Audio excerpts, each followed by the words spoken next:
नमस्कार, मी पंजाब डक. आज आहे 18 फेब्रुवारी 2025 आणि मी आलो आहे शेगाव या ठिकाणी. गजानन महाराजाचं जे शेगाव आहे त्या ठिकाणी आलेलो आहे आणि हे भाग येतो विदर्भामध्ये.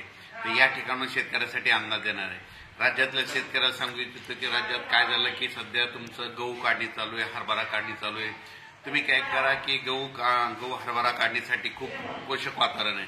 तसेच कर्नाटक मधल्या शेतकऱ्याची तंबाखू काढणं चालू आहे, तर त्यांच्यासाठी देखील खूप पोषक वातावरण आहे. म्हणून हा अंदाज लक्षात घ्यायचा.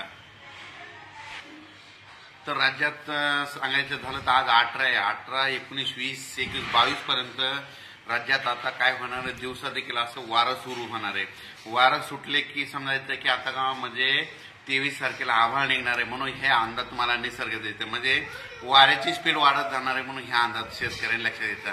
म्हणजे तुम्हाला सांगायचं झालं तर उद्या 19-20 ला असे वावटोळी येऊ लागतील. मग वावटोळी निघू लागले की समजायचं की आता राज्यामध्ये ढगाळ वातावरण होणार आहे. म्हणून राज्यातल्या शेतकऱ्याला सांगू इच्छितो की राज्यामध्ये 22 फेब्रुवारी ते 27 फेब्रुवारी दरम्यान ढगाळ वातावरण राहणार आहे. म्हणून हा अंदाज लक्षात घ्यायचा. फक्त पूर्व विदर्भ आणि पश्चिम विदर्भात जरा वातावरण जरा जास्त खराब होणार आहे. म्हणून हा अंदाज लक्षात घ्यायचा. म्हणजे पाऊस काय असा नुकसानीचा पडणार नाही, पण राज्यात फक्त ढगाळ वातावरणाचा हे अंदाज लक्षात घ्यायचा. राज्यातली इतर परिस्थिती बघितली तर राज्यामध्ये सांगायचं झालं तर पूर्व विदर्भ, पश्चिम विदर्भ, दक्षिण महाराष्ट्र, उत्तर महाराष्ट्र, कोकणपट्टी, खानदेश, मराठवाडा म्हणजे रात्रीच्याला 11 ते पहाटे सकाळी 7 वाजेपर्यंत थंडी असे वाजणार आहे. कारण की रात्री वाऱ्याची झुळूक येणार आहे, त्याच्यामुळे थंडीची लाट राहणार आहे. पण राज्यात मात्र दिवसा ऊन वाढत जाणार आहे. म्हणून हा अंदाज लक्षात.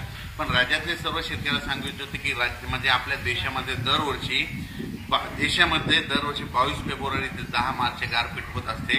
म्हणून हे लक्षात घ्यायचं. तर त्याचा दुसरीकडे गारपीट होणार आहे, पण त्याचा असर फक्त आपल्या महाराष्ट्रामध्ये ढगाळ वातावरण राहणार आहे. म्हणून हा अंदाज लक्षात घ्यायचा.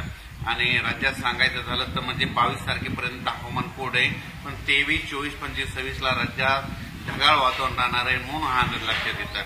बऱ्याच कांद्यावाल्या शेतकऱ्याचे फोन आले की रात्रीची ही थंडी कधी कमी होती. तर त्यांना म्हटलं म्हणजे कशामुळे, तर कांद्याचं जे गोट आहे